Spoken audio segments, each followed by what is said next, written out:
Hello, welcome to the Quakes Motel. My name's Conan. In today's video, we're going to look at normalization. It's not the most interesting subject in the world, but I think that it's an important part of learning the basics of working with sound. Let's jump in.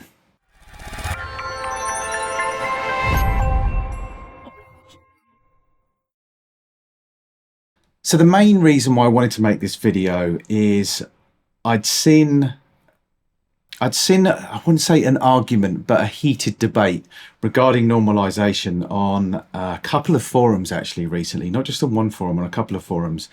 And basically somebody was arguing that they never normalized their audio in the MPC because it crushes the transients and they don't like an overcompressed sound.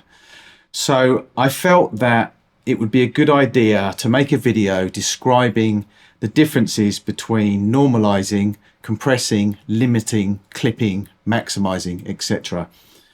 And just really to kind of point out that with normalizing, you're not crushing any transients and you're not actually compressing. And I just thought it was important to point out these differences because it was obvious that there was some misinformation out there and that maybe people didn't really truly understand exactly what normalizing was doing. So I've got a drum beat in the MPC, just a break beat, and I have normalized it. I have run it through Airsoft Clipper, I've maximized it, I've compressed it, and I've used Air Limiter. All five, before we really get deeply into this is the most fascinating part of it, I think, or at least I find it fascinating. All five of these peak at 0 dB. None of them go over 0 dB. They're all peaking at 0 dB. So when I press play and it plays five different, well, it's the same drum beat, but five different versions of that drum beat with clipping, maximizing, compression, just to kind of give you an initial idea of how different they can actually sound, but all still be peaking at 0 dB.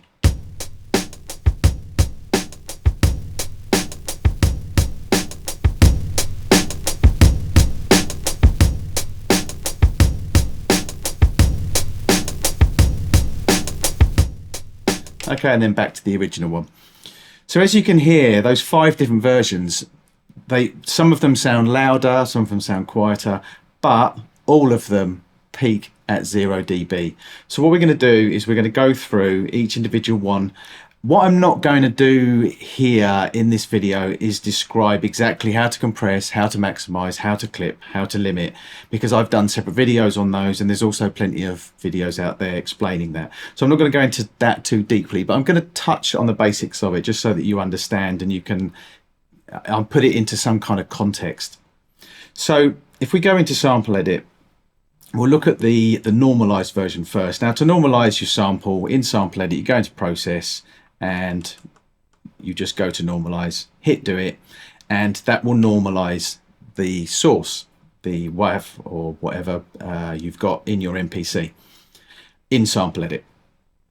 But what that's actually doing, normalizing, two processes happen with normalizing.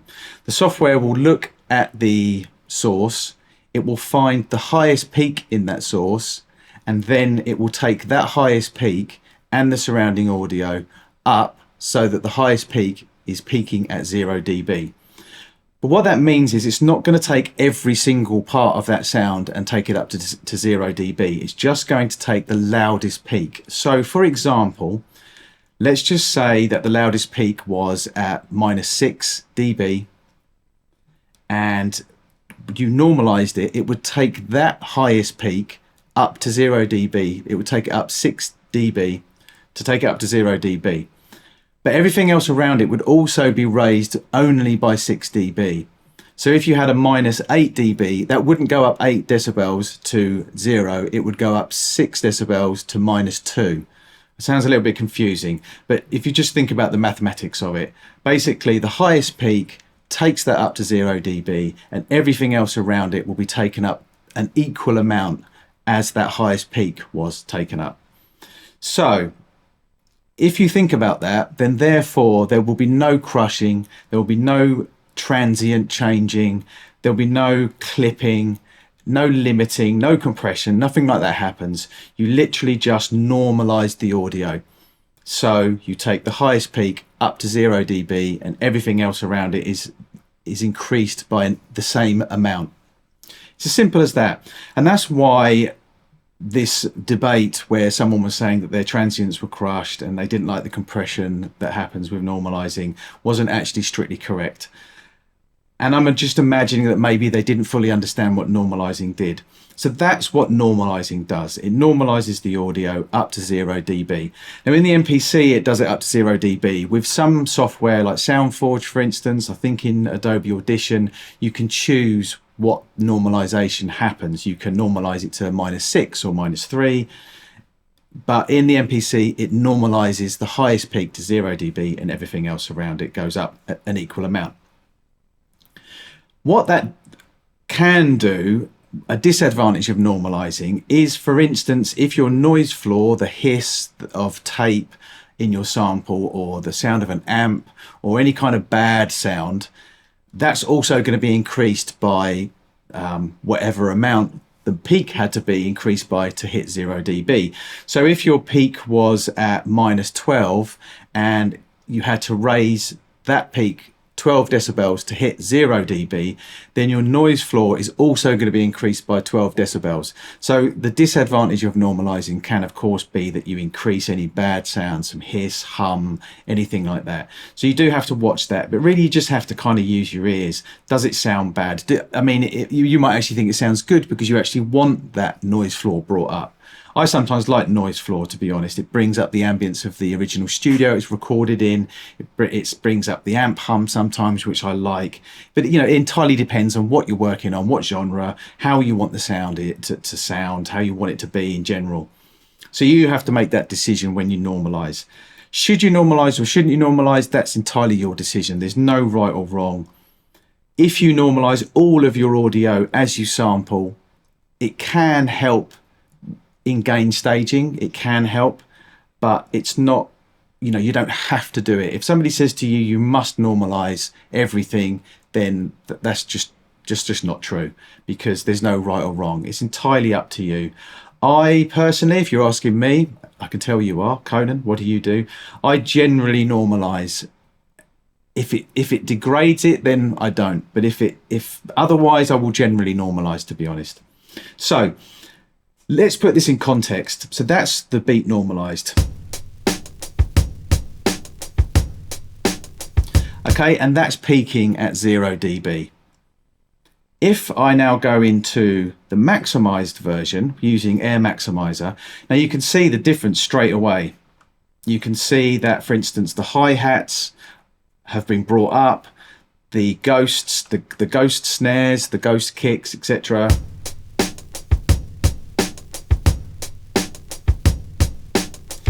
In the maximized version,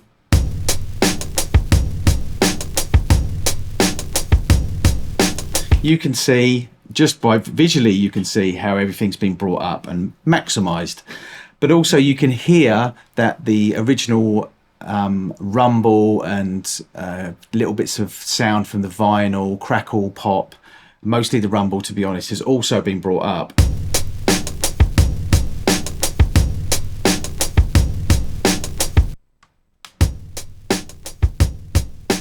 So with maximizing, you're maximizing the audio throughout. That will also bring up a lot of bad stuff, but also you can see as well that some of it's actually clipped. Now, clipping as in it hasn't gone over 0 dB, but it's been squashed slightly. The transients will sound rounded off, and you can hear that in the actual sound. You know, I mean, in the normalized version, all your transient information is there, but with maximizing, you're reducing the dynamic range, which is the difference between the lowest part of the signal and the highest part of the signal. And you've maximized everything throughout. So there is actually a little bit of rounding off in the transients. Now let's go to the limiter version. This is using a limiter in the MPC. All of these are processed in the MPC. I haven't used any external plugins. And again, with the limiter, you can see the hi-hats have been brought up slightly because I'm reducing the dynamic range. And you can also see some of the higher parts of the signal, the snare drum and the kick drum, have been shaved off.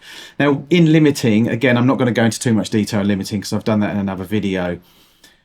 Limiting is basically compression, but at a higher ratio. So generally anything over 10 to 1 is considered to be limiting.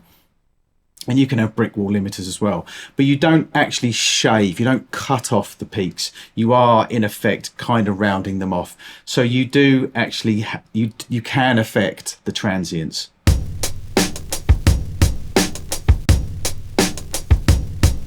So with limiting there, you can hear that it has increased the perceived loudness and it's reduced the dynamic range. But again, I stress, it's not going over 0 dB. It peaks at exactly the same as the normalized version. But with the normalized version, I'm not reducing the dynamic range. I've got the original dynamic range. The difference between the lows and the highs are pretty much the same. Obviously, apart from the fact that you've normalized the audio. But with the maximizer and the limiter, you've reduced the dynamic range.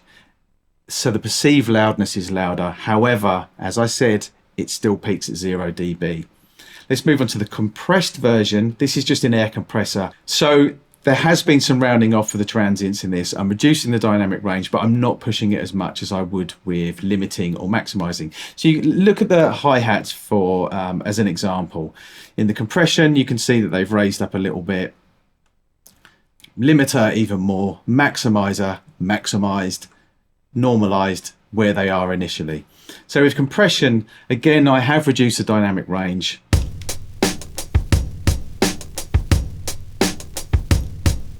There is a little bit of rounding off of the transients, and there is that kind of compressed sound to it, but not as much as the limiter, and definitely not as much as maximizer. And then finally, if we go to the clip, airsoft clipper. So now with clipping, you are actually taking the peaks and you're cutting them off, like with a pair of scissors, they're gone. So you can see here that I've pushed the gain in the clipper. Again, I'm not going to go into too much detail on how the clipper works because I've explained that in another video, but you can see here that the peaks have been shaved off. Again, I'm reducing the dynamic range. The perceived loudness is louder, but as I said, it doesn't go over 0 dB. All of these peak at 0 dB. The highest peak is 0 dB. But the difference is with the clipper, the dynamic range is reduced and I've cut the peaks off, shaved them off completely. So the transients are not as perhaps affected as much as compression and limiting and maximizing. So you can see, just visually, you can see what's going on. All of them slightly different, and all of them have had their loudness increased in slightly different ways using compression, maximizing, limiting and clipping. But if we come back out here, now if you look here and here, you will see when I play each individual sample, even though your ears are telling you something completely different, you will see that they all peak at 0 dB. So we'll start with the normalized version.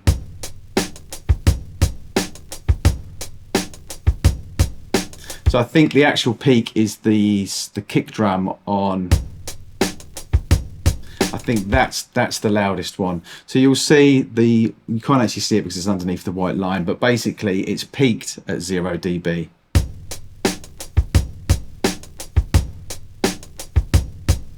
So there's your peak. The second one,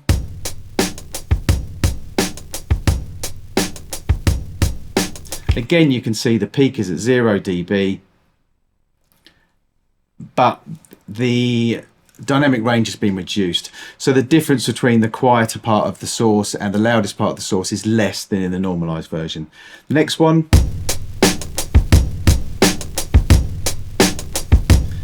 Again, you can see that one sounds much, much louder, but it peaks at 0 dB.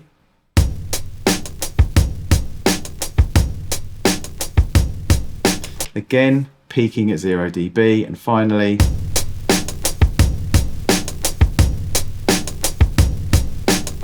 peaking at 0 dB. So it fools your ears. You think that it's louder, but it does actually peak at 0 dB. And they all peak at 0 dB, despite the fact that the perceived loudness is slightly different. So there you have it. I hope that that was clear. It was a bit of a short video, really, and very basic, but what I really wanted to get across was the point that when you normalize something, you're not crushing the transients, you're not compressing it, you're not limiting it, you're not clipping it, you're not maximizing it.